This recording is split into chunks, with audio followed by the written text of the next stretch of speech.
La semana pasada habíamos quedado justamente en este punto, que era esta fórmula que indica cómo se calculan los armónicos que produce el convertidor. En este caso, para que se recuerden, se calcula como N por P más menos 1. Este va a ser el armónico, el orden del armónico, no la magnitud, sino que la frecuencia del armónico, donde N vale 1, 2, 3, 4, así sucesivamente, y P correspondía al número de pulsos de la etapa de potencia de los IGBT del convertidor.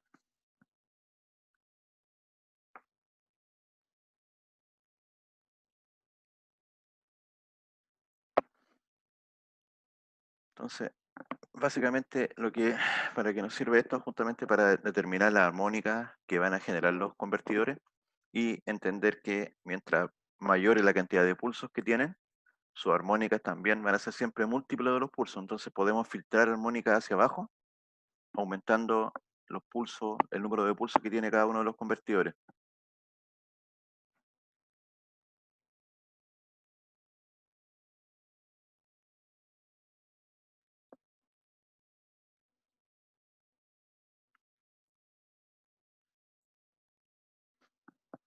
Por ejemplo, esta forma de onda que se ve acá, esta es una forma de onda. Tendríamos aquí el variador de frecuencia, acá la red,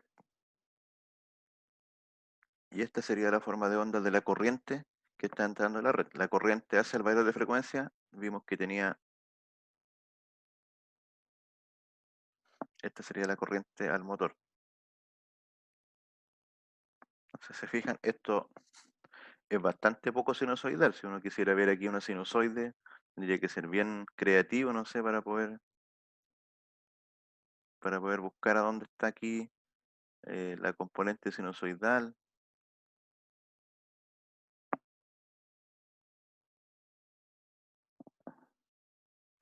Algo de esa forma, eh, por lo que claramente se necesitan los filtros para poder hacer que esta señal de corriente hacia la red tenga una componente más limpia y no nos genere problemas por el excesivo uso de armónicos. Bueno, ese es uno de los temas siempre, de los temas que hay que considerar en la interacción entre la red y el variador de frecuencia, los armónicos que genera hacia la red.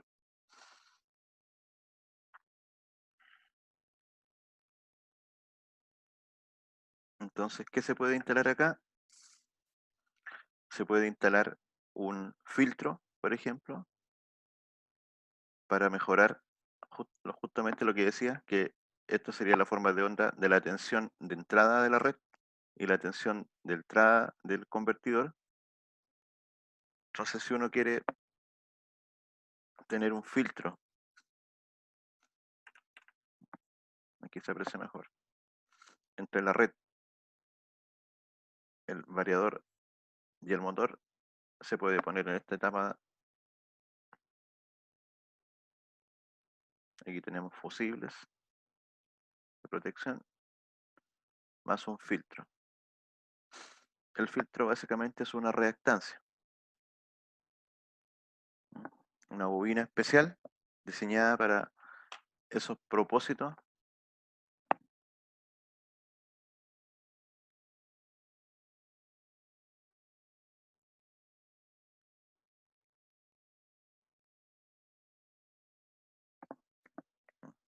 con las capacidades de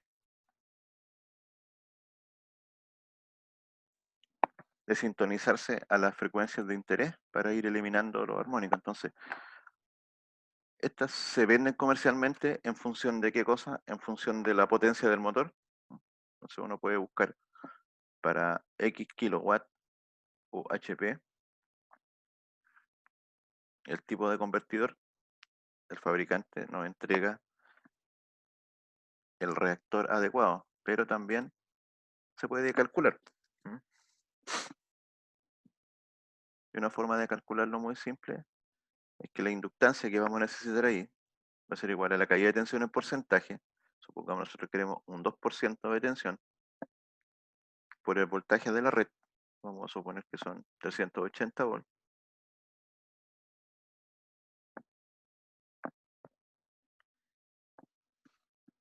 Y acá vamos a tener raíz de 3 por 2 veces por 2 pi f por la frecuencia angular por la corriente nominal.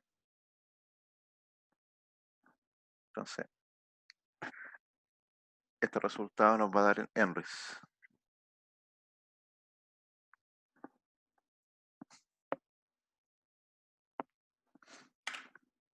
Y a partir de eso podemos determinar la inductancia a obtener e instalar justamente en este punto.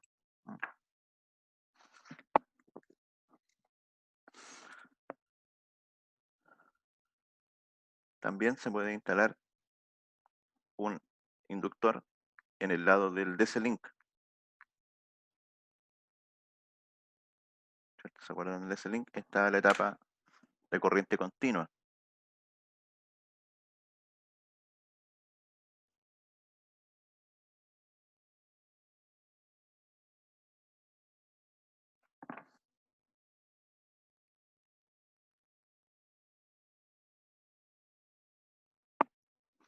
Ahora, si vemos lo que sucede desde el convertidor de frecuencia hacia el motor, vamos a ver que el voltaje,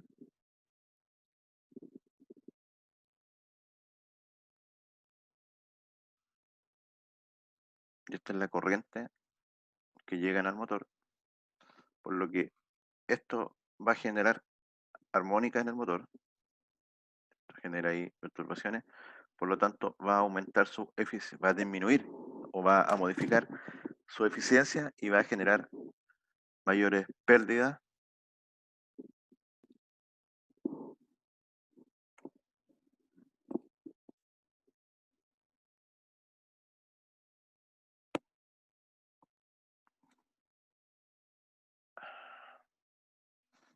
Entonces tenemos varias formas de reducir la armónica. He tomado un texto en portugués traducido al español, así que por eso aparece, tenemos para reducir la armónica, instalación de filtros pasivos, que es lo que vimos arriba, utilización de un inversor con más niveles, con más pulsos, también está explicado arriba. Se puede también utilizar un variador de frecuencia que tenga una modulación PWM con menos armónica, ¿ya?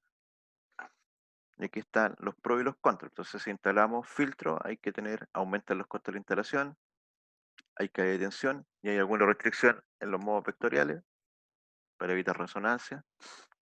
Se utiliza un convertidor con más niveles, principalmente el aumento de costos. Y si queremos un inversor que tenga una mejor cualidad que el PWM, deberíamos usar un SPM, que como les decía es como multinivel, entonces va a ir modulando la señal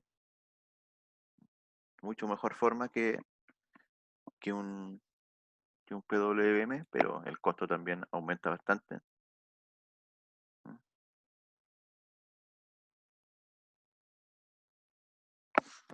Entonces la armónica hacia el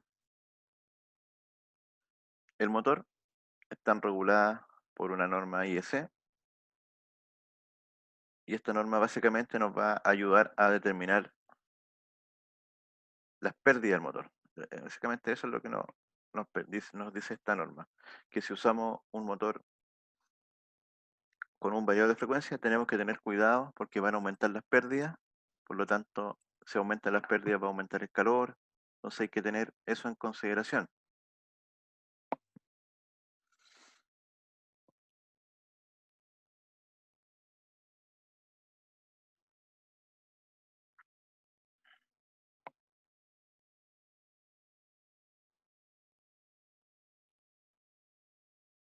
Entonces tenemos dos curvas acá. La primera curva corresponde a las pérdidas presentes por un sistema sinusoidal y la segunda corresponde a las pérdidas presentes cuando al mismo motor se le aplica una tensión PWM. Se fijan aquí habla de A, B, C y D, 41, 26, 25 y 6. 41, 26, 25 y 6. Hablando de 41, 26, 25 y 6, donde la mayor cantidad de pérdidas son por efecto Joule en el estator, en el rotor, lo que suma aproximadamente un 70% de las pérdidas. Calor. ¿Mm? Directamente en los conductores, en el fierro. También tenemos justamente las pérdidas en el fierro, que suman más o menos 25%, y el resto son pérdidas suplementarias y pérdidas por vibración. Ahora, cuando usamos un convertidor de frecuencia,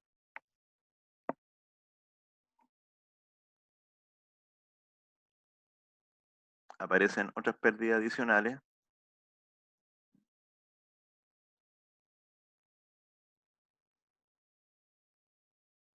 o mejor dicho,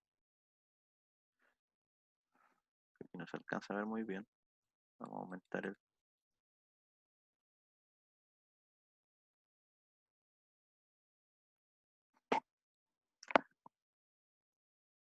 Aparecen unas pérdidas que aumentan respecto al caso anterior en a lo menos un 15%. A las pérdidas adicionales o a las pérdidas antiguas que llegaban hasta la letra E nomás, se agrega todo este segmento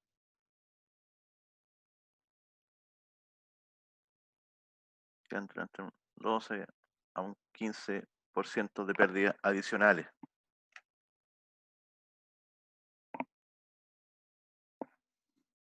Entonces eso se debe considerar en el dimensionamiento del motor y del variador.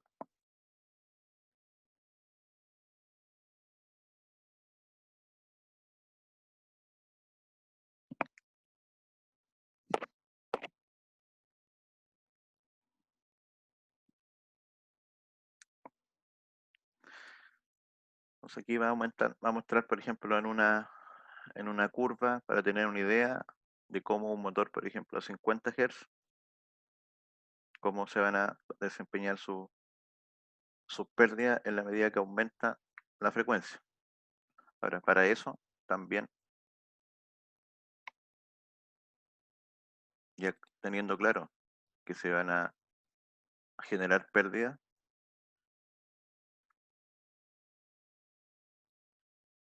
es que en este caso la norma de los fabricantes de equipo eléctrico de Estados Unidos, la norma NEMA,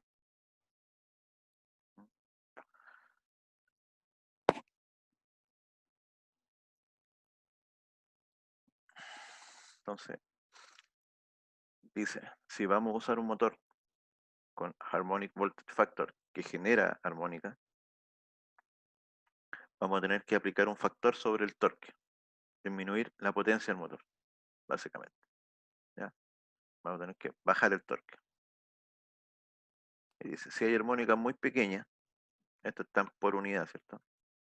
Digamos, ven, hasta el 3% puede usar el 100% del torque. Pero si ya tuviéramos una armónica del orden del 10%, tendríamos que usar solamente un 80% del torque. Mientras el convertidor genere una mayor cantidad de armónica, vamos a tener que ir preparando el motor para un menor torque. Por ejemplo, acá estamos en el 6%. 95% de torque del motor. Eso con la idea de que las pérdidas se mantengan y no se genere un excesivo calor en el motor. Estamos pensando en un motor que se enfría eh, naturalmente. Ahora, si uno quiere ver la eficiencia del sistema, el sistema en sí ahora no es solamente el motor. Uno debería tener aquí la red y el sistema es VDF, motor, aquí tenemos.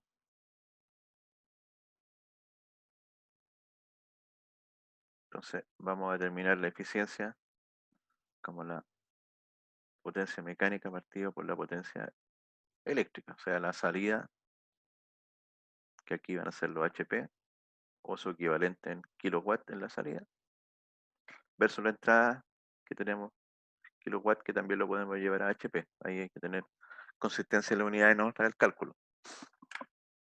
Entonces, eso también, digamos que no existe una norma así como la anterior, que nos dé una curva tan directa, pero eso se puede determinar y se ha hecho a partir de ensayo.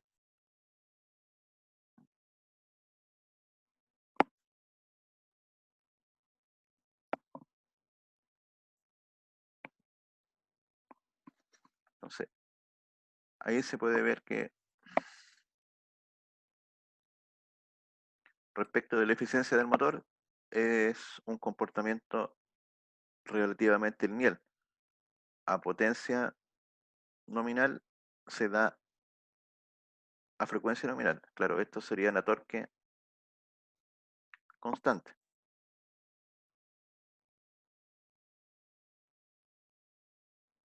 Ya lo habíamos conversado, entonces eso sube la potencia hasta el valor de la frecuencia nominal y después se mantiene la potencia. Entonces, trabajando un motor en esas condiciones, es que veamos ahora cómo se comportan las pérdidas.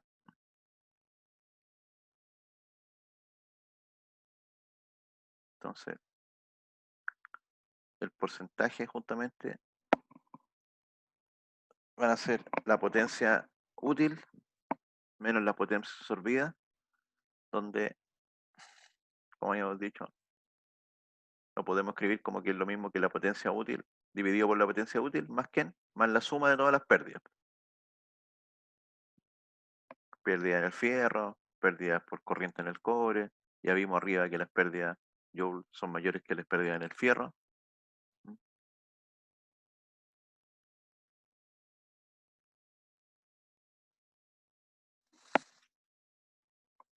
Y acá tenemos justamente algunas mediciones que han hecho distintos fabricantes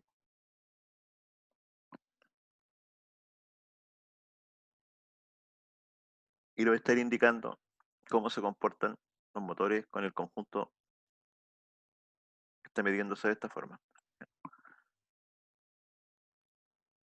La potencia de la entrada versus la potencia útil,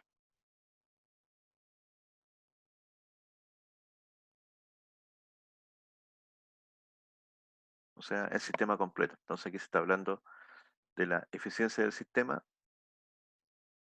motor más convertidor, más variador de frecuencia. Entonces, la curva verde corresponde, esa de ahí, a los 50 Hz, pero con VDF.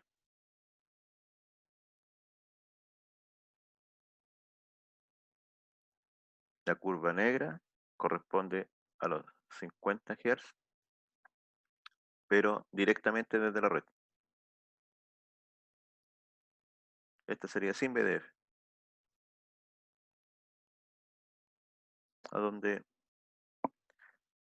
a 50 Hz la diferencia es menor y ahí la eficiencia va a ir cayendo también para cuando bajamos la frecuencia y en función del porcentaje de carga. Entonces, aquí en el eje X tenemos el porcentaje de carga aplicado al motor, y en el eje Y tenemos porcentaje de eficiencia.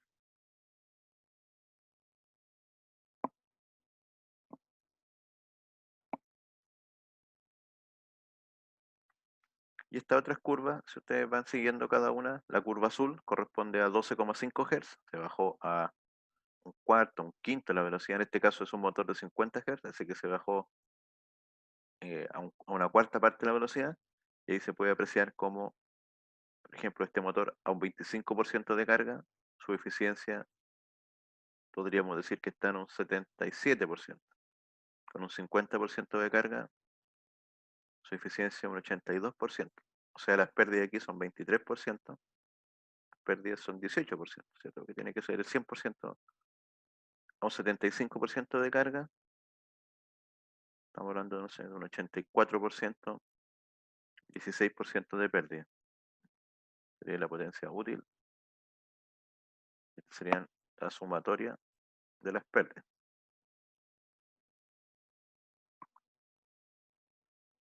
¿Qué nos dice esto? Que en la medida que el motor tiene menos carga, aumenta las pérdidas para esa velocidad. Pero si hacemos ese mismo análisis,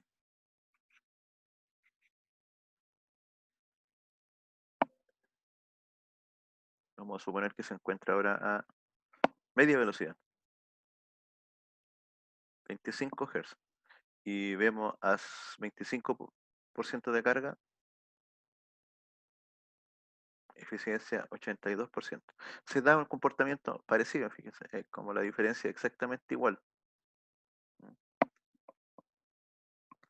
Y ahora, eso se da a frecuencias menores que la red, que es el punto de trabajo. Generalmente el punto de trabajo se va a mover acá,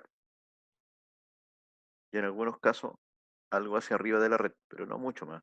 No sé cuánto nos vamos a mover más arriba de la red, 10%, 20%, si queremos acelerar el sistema, y si lo queremos frenar, en algunos casos podría ser 50% menos, o sea, 25 Hz, así que nos vamos a estar moviendo como que entre estas dos curvas. Vamos moviendo entre esta, que sería la de 67,5 Hz, y esta de acá, que es la de 25 Hz. Claramente, cualquiera de ellas es menor que la red, y cualquiera de ellas es menor que el variador de frecuencia, por lo que habría que ahí calcular las pérdidas.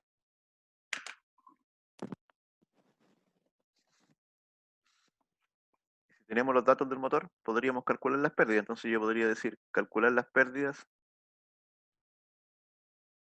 para este motor, las pérdidas en kilowatts,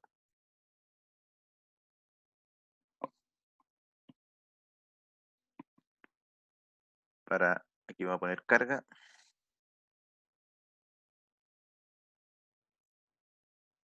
y acá frecuencia.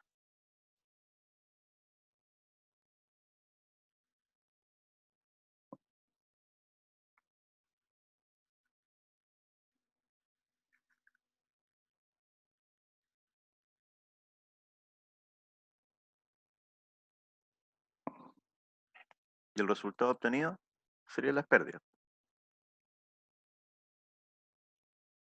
Entonces vamos a suponer para una carga de 100%, una frecuencia de 50 Hz, pero solo desde la red, o sea, el punto base. ¿Cuántas serían las pérdidas? Buscamos acá, 100%, la red, nos venimos acá, nos dice que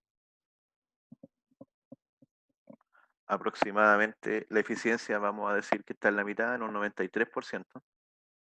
Entonces, si este motor es de 55 kilowatts, esa es su potencia útil. Lo dividimos por 0,93,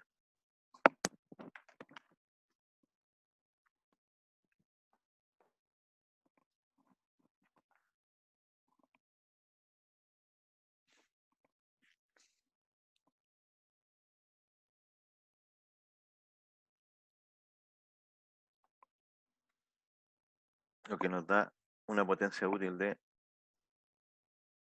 59,14 kilowatts, menos los 55 kilowatts nos da que sus pérdidas en ese punto de trabajo, que es el punto de inicio, son 4,14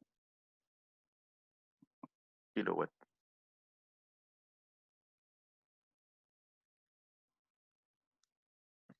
o el 7%.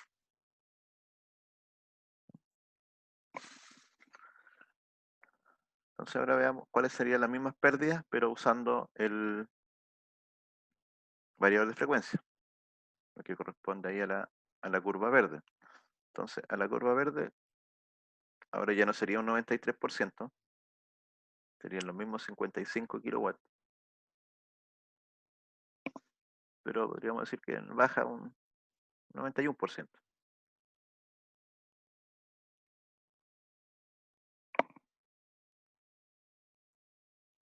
Realizamos la división y eso nos da 60,43 kilowatts,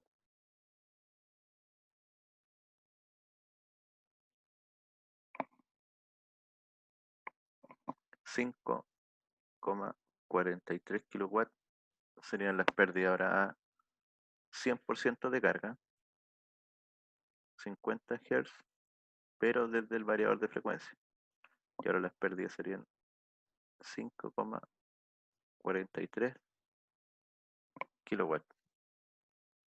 Ahí aumentaron las pérdidas aproximadamente como en un 20%, 20, 30%. Un kilowatt es bastante calor que hay que manejar. Al fin y al cabo, esas pérdidas de calor es como tener ahí una estufa de 1 kilowatt que está, por un lado, no generando trabajo, así que ese es energía eléctrica perdida, es dinero perdido. Y por otro lado, eso es calor, entonces hay que tener todas esas consideraciones al trabajar con un variador. Vamos a irnos a un caso más extremo, la curva azul. Bueno, la curva azul no llega al 100%, a la curva ploma. Esta curva. No vamos a calcular ese punto.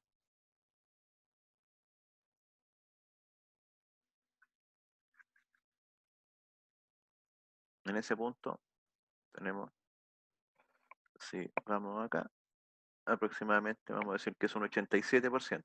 Aquí tendríamos los 55 dividido por 0,87,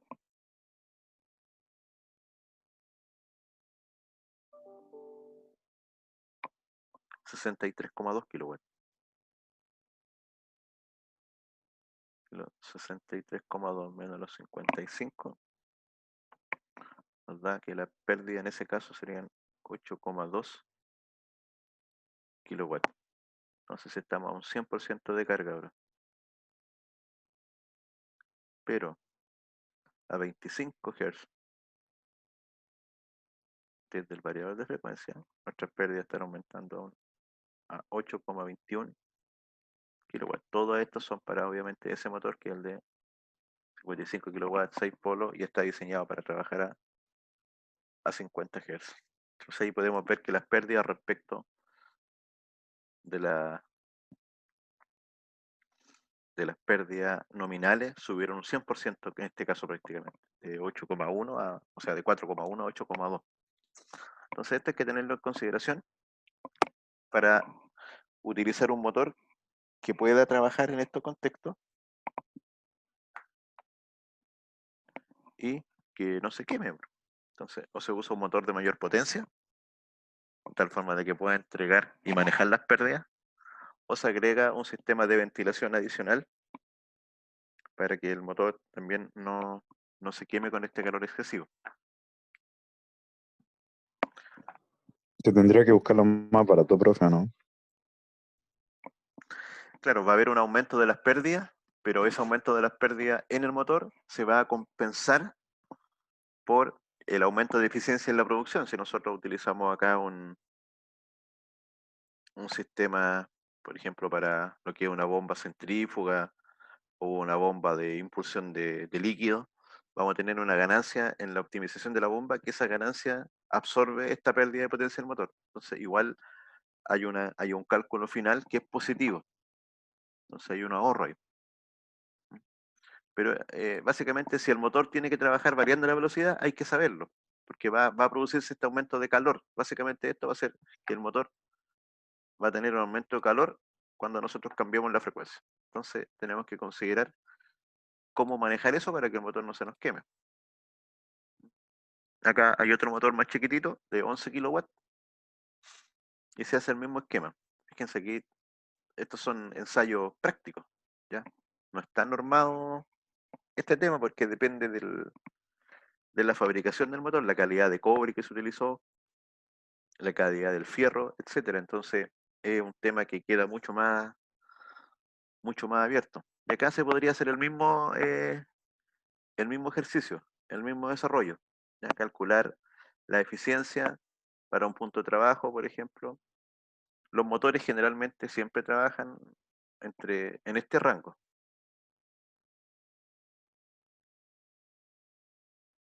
¿M?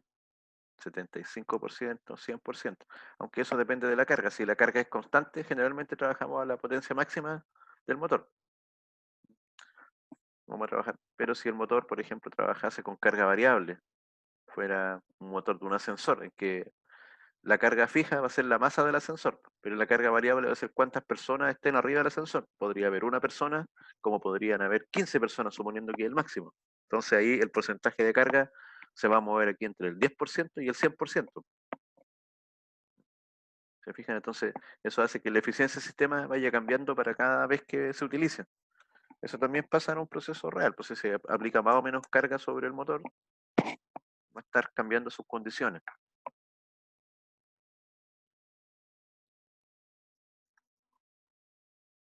Este tipo de ejercicio, como el que acabamos de ver, yo generalmente lo pregunto en la prueba sobre esto. En este caso va a ser un control, una prueba, aula. Entonces puedo entregar esta misma curva y que ustedes calculen la eficiencia, calculen las pérdidas, calculen el aumento de pérdida con respecto a la nominal. La nominal aquí es la red sin variador. Entonces, de nuevo, aquí las pérdidas para este caso serían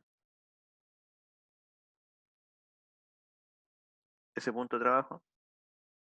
Nos da que este tiene como un 87% de eficiencia,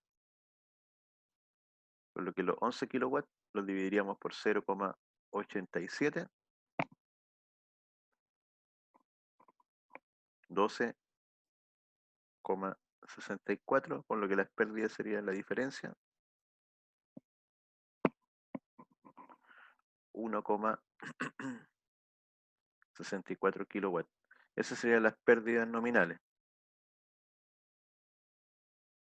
Nominales porque están a frecuencia nominal y con la red. Entonces ahora lo mismo, si eso lo hacemos con el variador de frecuencia, deberíamos calcular cuánto disminuyó su eficiencia. En este caso no es mucho, porque decimos de 11, vamos a suponer que bajó a un 86%.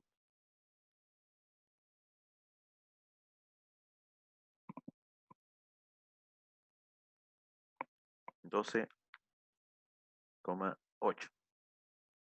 Entonces, 12,8 menos 11 nos da 1,7 kilowatts. Fijan, las pérdidas, ¿cuánto aumentaron? Sería 1,7 menos 1,64, 0,06 kilowatts, o lo que es lo mismo en 60 watts. Pero fue un pequeño aumento de pérdida.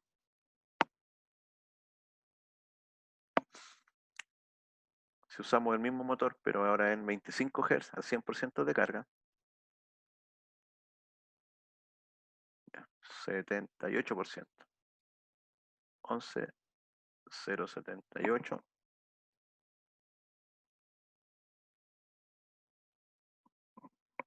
14,1 kilowatts.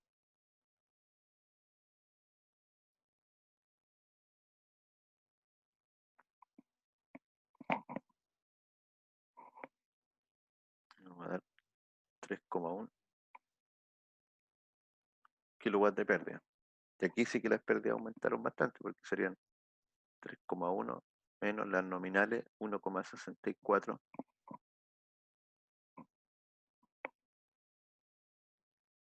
Estaría está dando 1,46. Momento, por favor.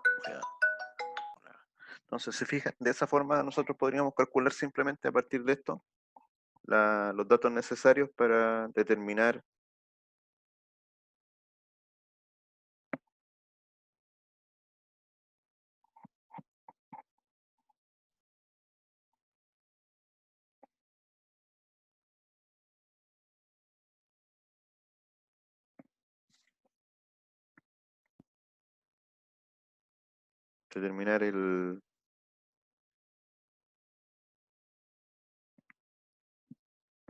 el punto de trabajo, la eficiencia de este motor más el convertidor en cualquier parte cuando estemos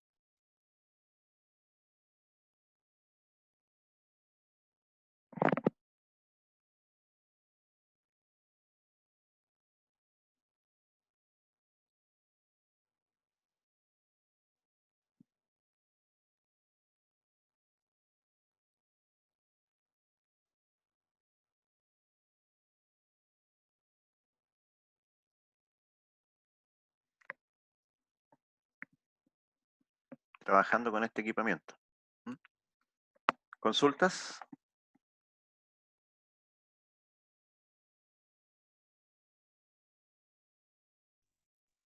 No, profe. Ya.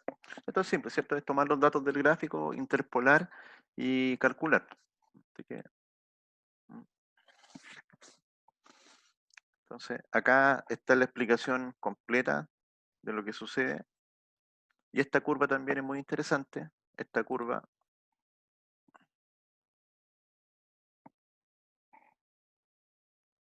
nos habla de la reducción que se debe hacer en el motor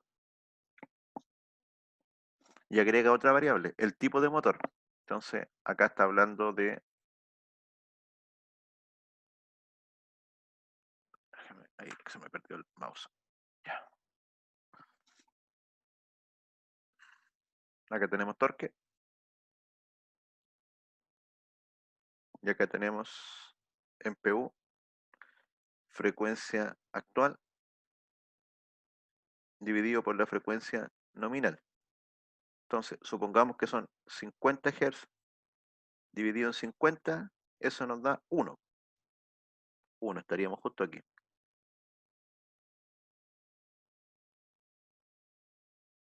en ese punto. Y acá tenemos dos curvas de motor. La curva verde, que corresponde a un motor clase F, esta es la clase térmica. Y acá tenemos la curva azul, que corresponde a un motor clase B. El motor clase F soporta mucho más temperatura, si no me equivoco, no estoy seguro en estos momentos, pero creo que son 180 grados, lo que es la clase térmica, a ver, lo voy a buscar al tiro.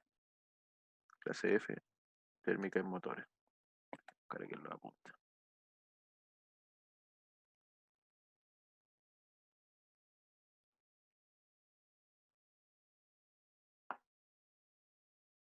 155 grados, es un clase F. Eh, y el clase B es 130 grados. Esa es la temperatura máxima de trabajo, considerando la temperatura ambiente, más la temperatura que se va a aumentar en el motor, producto de las pérdidas. Entonces, siguiendo con el ejemplo, si estamos acá a la frecuencia nominal, nos dice que un motor clase F lo podemos usar al 100% de torque, de potencia básicamente. Un motor clase B lo deberíamos estar usando al 95%. Y ahí está, cómo debemos, si nosotros bajamos la frecuencia, supongamos que la bajamos igual que el caso anterior, 25 Hz sobre la nominal que es 50 Hz, eso nos da que el factor es 0,5, estaríamos justo aquí ahora, en este punto.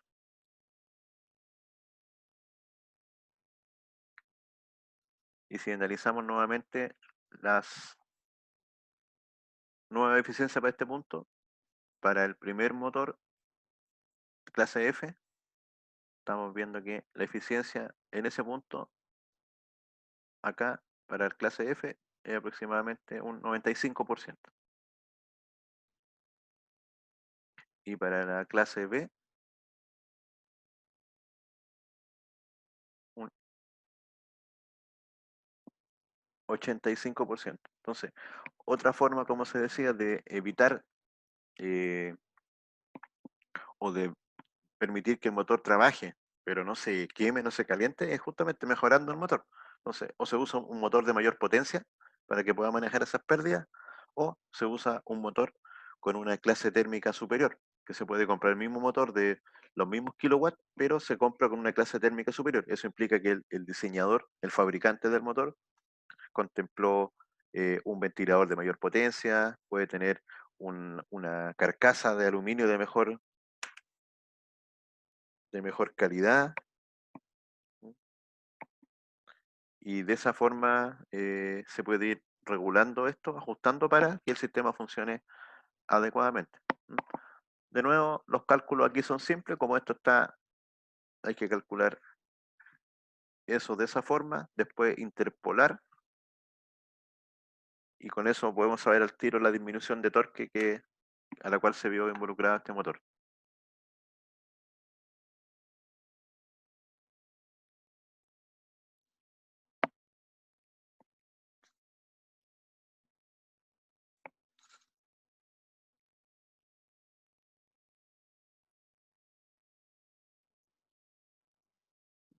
Aquí hay unos motores especiales, por ejemplo,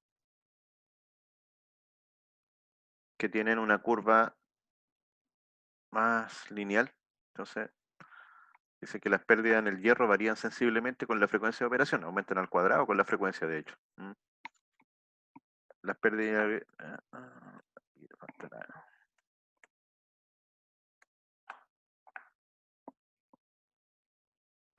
Entonces, lo que se puede hacer también para ajustar esto es trabajar con el flujo vectorial,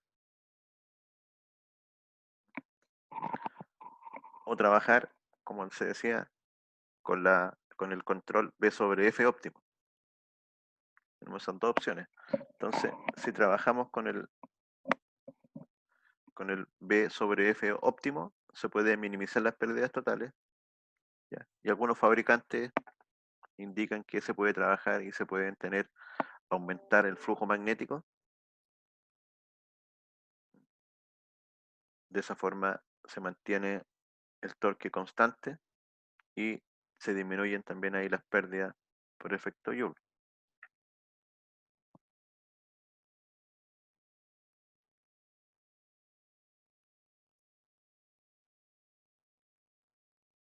Y en algunos casos se pueden utilizar o mejorar el desempeño del motor. Fijan aquí, este motor tiene un comportamiento lineal entre el 1 y el 0,5, o sea, entre 50 Hz podría ser y 25 Hz. En ese rango de trabajo, este motor, su factor de carga es 100%. Es una aplicación especial, no es lo común en un motor. Y acá, si leemos el artículo con detención, nos dice que esta es una solución especial para algún tipo de aplicación, dice, en baja frecuencia con cargas de par constante. Para esas cargas no. No debiendo, por tanto, ser utilizada con cargas de par variable o arriba de frecuencias base. O sea, esto no es para frecuencias mayores a la frecuencia nominal. ¿Mm? Y tiene que ser en un sistema de lazo abierto. Entonces, es una solución bien particular.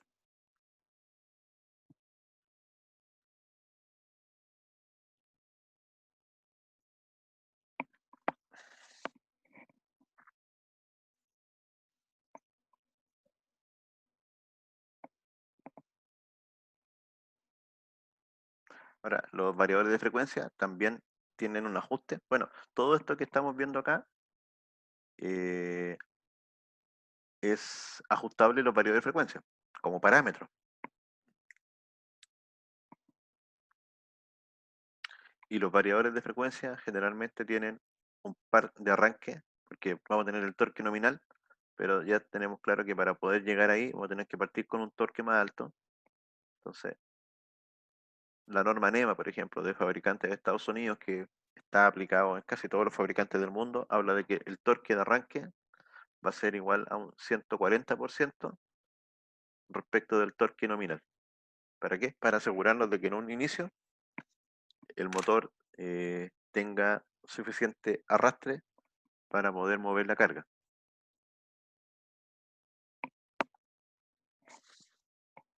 Ahora, otro tema bastante interesante tiene que ver con cómo se comporta el convertidor hacia el aislante del motor. Porque ya vimos que el convertidor, ¿qué es lo que hace? Aumenta el calor en el motor. Tenemos que manejarlo de esa forma porque aumentan las pérdidas. Pero también el convertidor lo que realiza, y a eso se refiere esto, es que aumenta el voltaje en el motor. Pero eso depende del largo del cable.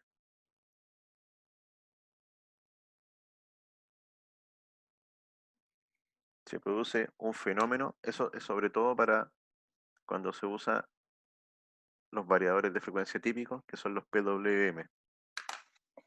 ¿Qué es lo que van a generar? Recuerden que esta onda no es una sinusoide, sino que es una onda que se va armando con pulsos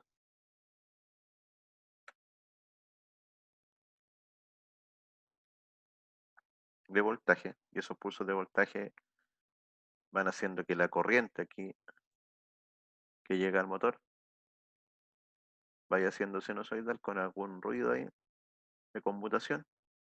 Ese sería voltaje y ese sería corriente.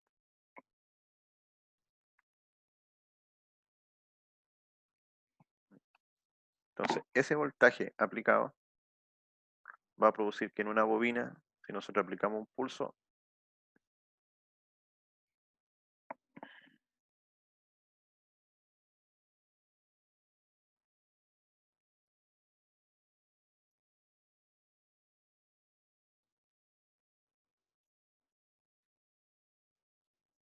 el voltaje de la bobina va a ser igual a la inductancia de la bobina por la derivada de la corriente en el tiempo. Entonces van a aparecer momentos ahí en que vamos a tener sobrevoltaje y se va a producir un fenómeno que depende de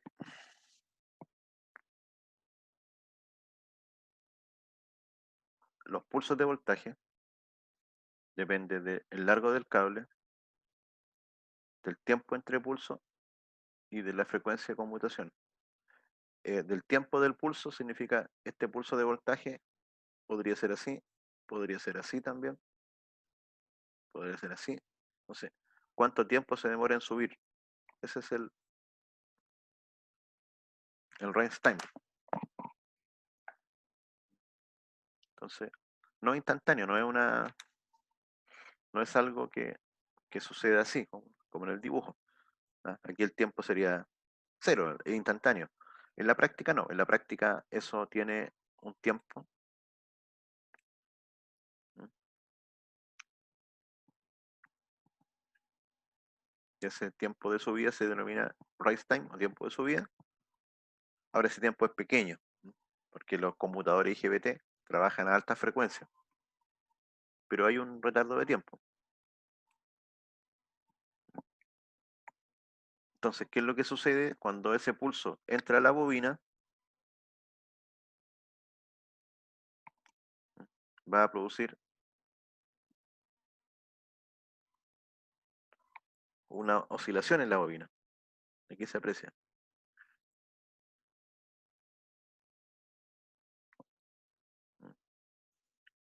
Y eso es cuando entra la bobina, pero cuando eso se ve y va llegando en la bobina y va dando vuelta, como estos de alta frecuencia, ese es el pulso que entra y cuando se va moviendo la bobina va teniendo un tiempo de retardo en que ingresa a la primera parte de la bobina y llegue a la última parte, ya ese pulso se movió un poquito y se demora un poco más de tiempo, entonces parte va viajando. Esto es un fenómeno que se conoce como de onda viajera,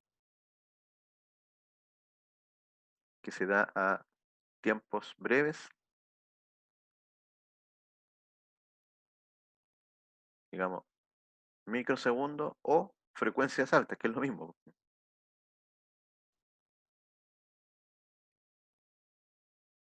digamos, megahertz. Aquí nosotros estamos hablando de kilohertz, la frecuencia completa es del orden de los kilohertz, pero los tiempos que están ahí son del orden de los megahertz. Entonces se da este fenómeno, el pulso ingresa y va disminuyendo en el tiempo. Hago en cuenta que es como cuando ustedes tiran una piedra en el agua, eso va produciendo ondas. Y esas ondas, ¿cierto?, van generando el punto que entra, y si vamos viendo en los distintos radios, esa onda, ¿cierto?, justamente va a ir amplificándose y tiene una componente decreciente hasta que tiende a cero. Aquí va a suceder algo similar, va a tender a cero a un valor continuo dentro de la bobina. Ahora, ese fenómeno se puede calcular.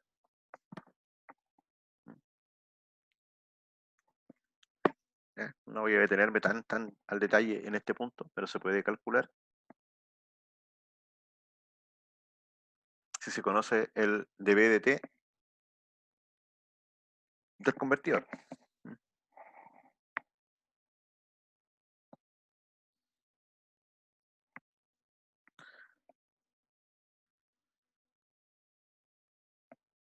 Ahora, respecto del largo del cable, también influye bastante porque a alta frecuencia, en baja frecuencia, nosotros representamos el cable como una resistencia concentrada.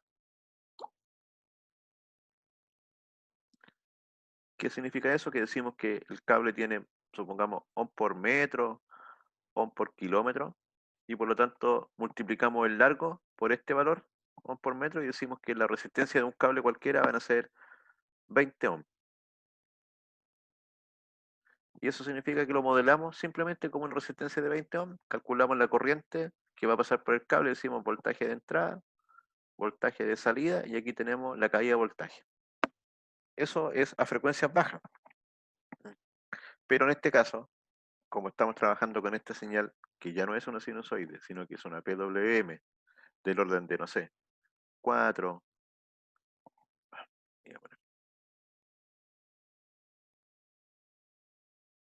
4 kilohertz, y que los pulsos de conmutación, ya vimos que los de BDT pueden ser de tiempos del orden de los microsegundos, entonces esta señal va a tener componentes internas de megahertz.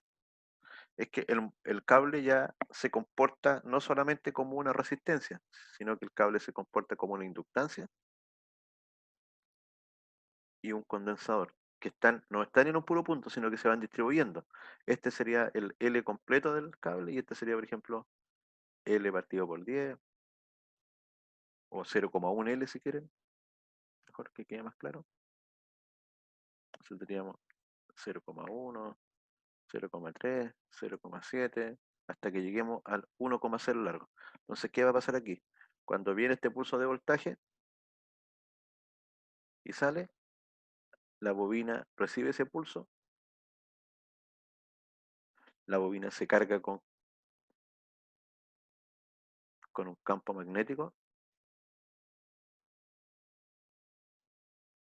y eso es lo primero que ve este pulso. Tiene que atravesar esta bobina, que está al principio del cable, digamos, físicamente es así. Entonces, una vez que esta bobina se carga, tiene un voltaje, y o sea, una corriente, y esa corriente pasa y carga este condensador. Y aquí genera un campo eléctrico. Después este condensador, digamos que se vuelve a descargar en la siguiente bobina y vuelve a producir el mismo fenómeno.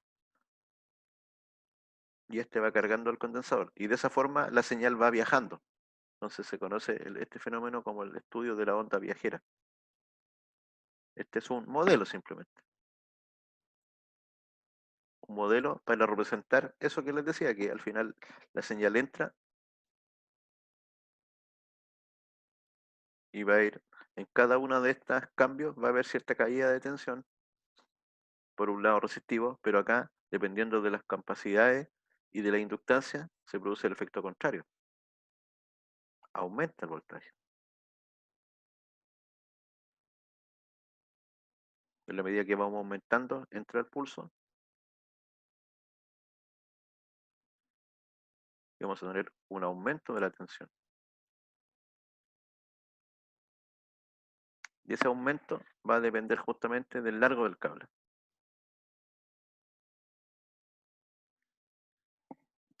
En variables de frecuencia, ¿ya? Entonces, ahí está la explicación.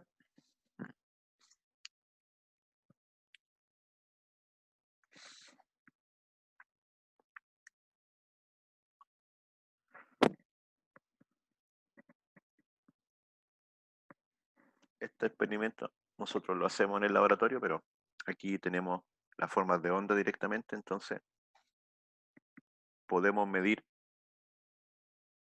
el voltaje, esto en el convertidor. Entonces yo en los terminales del vario de frecuencia voy a medir, por ejemplo, voltaje línea línea y me va a dar que esta es la salida. Tengo un valor máximo de 560 volts. Después de 20 metros, el cable va a tender a los mismos 560 volts, 20 metros de cable, pero si vemos ese valor, esa oscilación que tiene ahí, este punto son 560 volts, pero este valor de acá llega a los 630 volts. Eso es solo 20 metros del cable. Fíjate, va esa, esa oscilación, producto de que tenemos un sistema RC, hace que aumente el voltaje de pic. Pero estos pulsos son muy seguidos, entonces el voltaje tiende a aumentar completamente en el sistema. Entonces, si vemos ahora un cable de 30 metros, de nuevo ahí tendríamos la componente de 560 volts con alguna caída de tensión, 550 volts pueden ser inclusive, pero acá tiene el valor máximo del orden de los 750 volts. Ahí hay un aumento importante. Y aquí de nuevo, como que la componente fundamental, que me quedó un poquito corrido, ahí tendríamos los 560 volts, pero este valor máximo en este caso anda del orden de los 990 volts para un cable de 100 metros. Entonces, si este cable ahora fueran 200 metros, 400 metros, 500 metros cada vez, este voltaje va a ser más alto. Entonces vamos a ver que este valor va creciendo.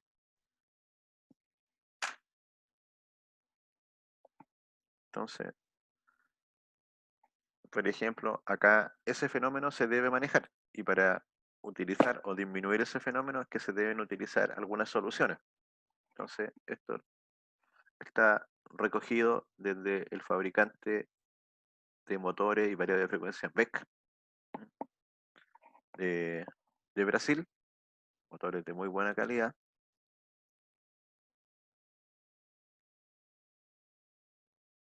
Y por ejemplo, aquí dice, para largo del cable entre 0 y 100 metros, filtros en la salida del variador de frecuencia no son necesarios. Se debe considerar un cable de una aislación a lo menos 600 volts.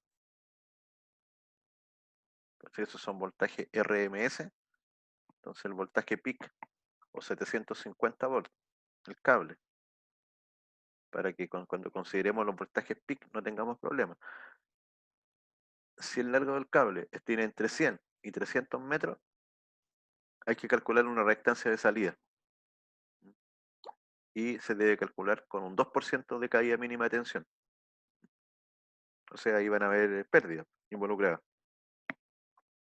Y para largos mayores a 300 metros ya son cálculos especiales. Entonces, en ese caso, ¿Qué es lo que conviene? Hacer cargas variadas de frecuencia al motor. ¿Qué es lo común? Lo común es que la distancia entre los variadores y los motores no sea muy alta, a menos que tengamos CCM. Pero si el CCM, el centro de control de motores, estuviese muy lejos del motor,